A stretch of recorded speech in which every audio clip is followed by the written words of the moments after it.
नमस्कार, मैं हूं रंजीत झा। अरविंद केजरीवाल हो या मनीष सिसोदिया समेत विपक्ष के कई बड़े नेता हो, केसीआर की बेटी के कविता ही क्यों ना हो, हर किसी को जमानत के लिए अदालतों के चक्कर लगाने पड़ते हैं। अगर जमानत मिल भी जाए तब भी कोई ना कोई पेच फंसा कर उन्हें जेल में ही रखा जाता है, जैसे अरविंद केजरीवाल हैं। लेकिन इस बीच एक ऐसी खबर आई है जो हैरान कर देने वाली है और हाईकोर्ट के जजों के रवैये का भंडाफोड़ भी करती है। सुप्रीम कोर्ट हैरान भी होता है। पूरी रिपोर्ट हम बताने जा रहे हैं जो आपको भी हैरान कर देंगे। हाईकोर्ट के जजों ने तो इन दिनों गजब का खेल कर डाला है। जमानत के आदेश पर स्टे लगा देने की आदत से आप लोग तो अच्छे से वाकिफ हैं। हाईकोर्ट के जज अमूमन ऐसा करते हैं, ना सिर्फ स्टे लगाते हैं बल्कि उसके बाद उस केस की फाइल पर ऐसे कुंडली मारकर बैठ जाते हैं कि साल साल भर तक भूल चुके होते हैं कि उन्हें इस मामले में फैसला भी देना है। और ऐसे केस हमने आपको कई दफे रिपोर्ट किए हैं, फिर चाहे मामला दिल्ली हाई कोर्ट से जुड़ा हुआ हो या फिर पटना हाई कोर्ट से जुड़ा हुआ हो। लेकिन इस बीच एक ऐसी खबर आई है जो सुप्रीम कोर्ट के जजों को भी हैरान कर गई है। पटना हाई कोर्ट के एक जस्टिस ने अजीबोगरीब फैसला सुनाया। 6 महीना के बाद जमानत देने के अजीब तरीके के आदेश को जब उन्होंने जारी किया तो सुप्रीम कोर्ट ने ऐसे माथा पीट लिया। मतलब यह हुआ कि एक आरोपित को पटना हाई कोर्ट ने जमानत तो दे दी।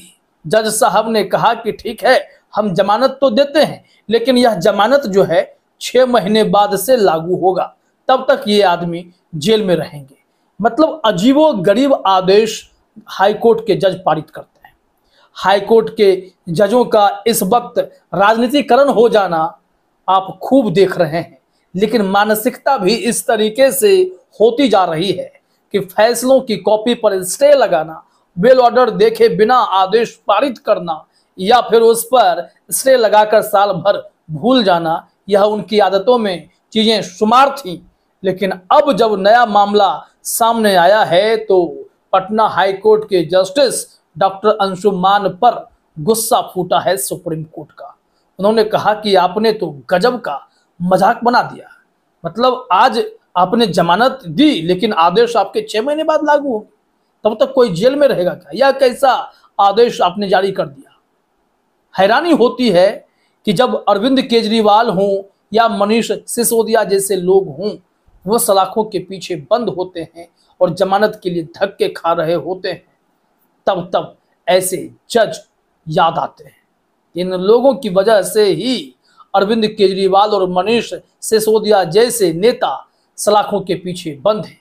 केजरीवाल साहब को तो ट्रायल कोर्ट से रेगुलर बेल मिली, केजरीवाल साहब को सुप्रीम कोर्ट से अंतरिम जमानत मिली, लेकिन दिल्ली हाई कोर्ट ने उस रेगुलर बेल पर स्टे लगा दिया ताकि सीबीआई को भरपूर मौका मिले, वो अरविंद केजरीवाल को गिरफ्तार कर सके। यह खेल था ईडी और सीबीआई का। न्यायालय अगर इस बात को नहीं समझ पाएगा तो फिर कहां लोग जाएंगे। अदालतों से काफी उम्मीद है, लेकिन जजों ने निराश करना शुरू कर दिया है। अब यहां हम आपको पूरी रिपोर्ट दिखाने जा रहे हैं कि दरअसल हुआ क्या है, क्यों गुस्सा है और सुप्रीम कोर्ट में जस्टिस अभय एस ओका और जस्टिस जॉर्ज मसीह ने कमाल का आदेश पारित किया और पटना हाईकोर्ट के फैसले को पलटा भी है। यहां पर कहा भी गया है कि सुप्रीम कोर्ट ने शुक्रवार को पटना हाईकोर्ट के एक अजीबोगरीब आदेश पर चिंता जताई। हत्या के एक मामले में आरोपित को जमानत तो दे दी गई, लेकिन बिना कोई कारण बताए उसे 6 महीने बाद रिहा करने का निर्देश दिया गया। जस्टिस अभय एस ओका इस मामले पर काफी गुस्सा में थे। यहाँ हिंदुस्तान ने जस्टिस उज्जवल भयान का नाम लिखा है, लेकिन जो बार एंड बेंच की रिपोर्ट है उसके मुताबिक जस्टिस जो जॉर्ज मसीह हैं वो इनके साथ उस बेंच में थे और इन दोनों ने इस मामले पर घोर आपत्ति जाहिर करते हुए उस आरोपित को इंटरिम बेल देने की अनुमति दे दी है। पूरी रिपोर्ट हम बार एंड बेंच के जरिए आपके सामने रखते हैं। यहाँ कहा जा रहा है कि यह मामला जितेंद्र पासवान बनाम बिहार राज्य था और इस पर सुप्रीम कोर्ट ने आपत्ति जताई। बार एंड बेंच का कहना है न्यायमूर्ति अभय एस ओका और न्यायमूर्ति ऑगस्टिन जॉर्ज मसीह की खंडपीठ पटना उच्च न्यायालय के उस आदेश के खिलाफ अपील पर सुनवाई कर रही थी जिसमें कहा गया था कि हत्या के आरोपी को 6 महीने बाद जमानत पर रिहा किया जाए। शीर्ष अदालत ने इस पर आपत्ति जताई। अदालत ने टिप्पणी की, यह बेहद अजीब है। कुछ अदालतें 6 महीने या 1 साल के लिए जमानत दे रही हैं और यह अब नया चलन है। यह ऐसा है कि मैं आपको जमानत तो दे रहा हूं लेकिन मैं आपको 6 महीने बाद रिहा कर दूंगा। यह क्या है? यह आदेश हैरान करने लायक है, परेशान करने लायक है। अगर जुडिशरी में बैठे जज इस तरीके से मनमाने ढंग से न्याय व्यवस्था का गला घोंटने का काम करेंगे तो सुप्रीम कोर्ट के जजों को तो गुस्सा आएगा, लेकिन तब क्या हो जब इसी तरीके के जज कहीं ना कहीं राजनीतिक व्यवस्था से आकर्षित हो रहे हों, प्रभावित हो रहे हों। जैसा कि जस्टिस अभिजीत गंगोपाध्याय के बाद अब एक नया नाम जुड़ा है, जस्टिस जो इस वक्त हाल ही में रिटायर हुए मध्य प्रदेश हाईकोर्ट से रोहित आर्या, सोशल मीडिया के वायरल किंग कहे जाते थे। खैर, यहाँ आइए रिपोर्ट में क्या कहा गया है कि सुप्रीम कोर्ट ने जब आपत्ति जताई तो इंटरिम बेल उन्होंने ग्रांट कर दिया और यहाँ पर बिहार सरकार से जवाब भी मांगा है। पीठ 19 अप्रैल को पटना उच्च न्यायालय के न्यायमूर्ति डॉक्टर अंशुमान द्वारा पारित आदेश के खिलाफ अपील पर सुनवाई कर रही थी। चुनौती दिए गए आदेश में क्या कहा गया था ये भी हम आपको बताने वाले हैं, लेकिन जरा सोचिए कि अगर जजों का रवैया ऐसा है तो क्या यही कारण है कि राजनीतिक द्वेष के शिकार हुए विपक्ष के कई बड़े नेता जमानत पाकर भी जेल में बंद हैं?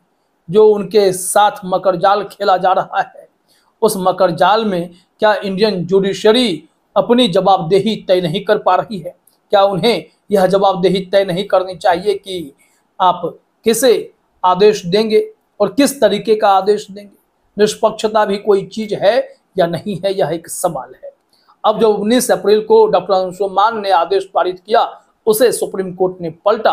डॉक्टर अंशुमान पटना हाईकोर्ट के जज हैं, तो इसी पर चुनौती में जो इस आदेश को जो चुनौती दिया गया, उस आदेश में क्या कहा गया था? कहा गया कि याचिकाकर्ता जितेंद्र पासवान को जमानत पर रिहा किया जाए, लेकिन आज से 6 महीने बाद 30,000 रुपए के जमानत बॉन्ड और समान राशि के 2 जमानती प्रस्तुत करने पर। इससे व्यथित होकर आरोपित ने सर्वोच्च न्यायालय का दरवाजा खटखटाया था। उसके बाद अब जानते हैं कि क्या हुआ, किन किन धाराओं में क्या मामला दर्ज किया गया था, वो हम आपको इस रिपोर्ट में बताते हैं। यहाँ लाइव लॉ ने आगे लिखा है कि जस्टिस अभय ओक और जस्टिस उज्जवल भयान, हालांकि जस्टिस ऑगस्टिन जॉर्ज मसीह यहाँ पर इस बेंच में थे, हो सकता है कि जस्टिस उज्जवल भयान भी हों, लेकिन जस्टिस अभय एस ओका ने ही इस बेंच को हेड किया था, कहा जा रहा है। कोर्ट ने अपने आदेश में कहा, हालांकि अजीब बात यह है कि हाई कोर्ट ने कहा है कि जमानत देने वाला आदेश 6 महीने बाद लागू होगा। 2 सितंबर को वापसी योग्य नोटिस जारी किया गया। इस बीच हम उन नियमों और शर्तों पर अंतरिम जमानत देते हैं जिनका उल्लेख विवादित आदेश के पैराग्राफ 9 में किया गया है। जस्टिस अभय ओक काफी गुस्से में थे। उन्होंने क्यों कहा है जरा देखिए। जस्टिस अभय ओक ने विवादित आदेश की असामान्य प्रकृति को संबोधित करते हुए टिप्पणी की, यह किस तरह का आदेश है? कुछ अदालतें 6 महीने या 1 साल के लिए जमानत दे रही हैं। अब यह एक और प्रकार है, माना जाता है कि वह जमानत का हकदार है लेकिन उसे 6 महीने बाद रिहा किया जाना चाहिए। यह अपने आप में कानून व्यवस्था का, न्याय व्यवस्था का गला घोटने जैसा ही मालूम पड़ता है। आगे कहा गया है कि अदालत जमानत देने के बावजूद 6 महीने बाद आरोपी को रिहा करने के हाईकोर्ट के निर्देश को चुनौती देने वाली अपील पर सुनवाई कर रही थी। आरोपी के वकील ने तर्क दिया कि इस शर्त के लिए कोई कारण नहीं बताया गया जिससे जमानत पूरी तरह से भ्रामक हो गई है। मतलब बिना किसी कारण के ही कह दिया गया कि चलो जमानत दे दिए, 6 महीने बाद तुम रिहा हो जाना। यह तो मजाक है। या तो आप 6 महीने बाद देते या फिर आपने जमानत दे दिए हैं तो जमानत दे देते, या तो वही बात हो गई। अरविंद केजरीवाल, मनीष सिसोदिया, सत्येंद्र जैन जैसे लोग सलाखों के पीछे कैसे बंद रहे और कैसे न्याय तंत्र का मजाक बनता रहे, वो सब कुछ हाई कोर्ट के जज अपने आंखों के सामने देखते रहे और इसी तरीके से विवादित आदेश पारित करते रहे जिस पर सुप्रीम कोर्ट को गुस्सा भी आता रहे। तो यह खेल है और यह न्याय व्यवस्था का पूरी तरीके से मजाक है। जुडिशरी को निष्पक्ष, स्वच्छ और क्लीन बनाना है तो हमें आवाज़ उठाते ही रहना होगा। फिलहाल इस वीडियो में इतना ही। आप सभी का हमसे जुड़ने के लिए बहुत बहुत धन्यवाद।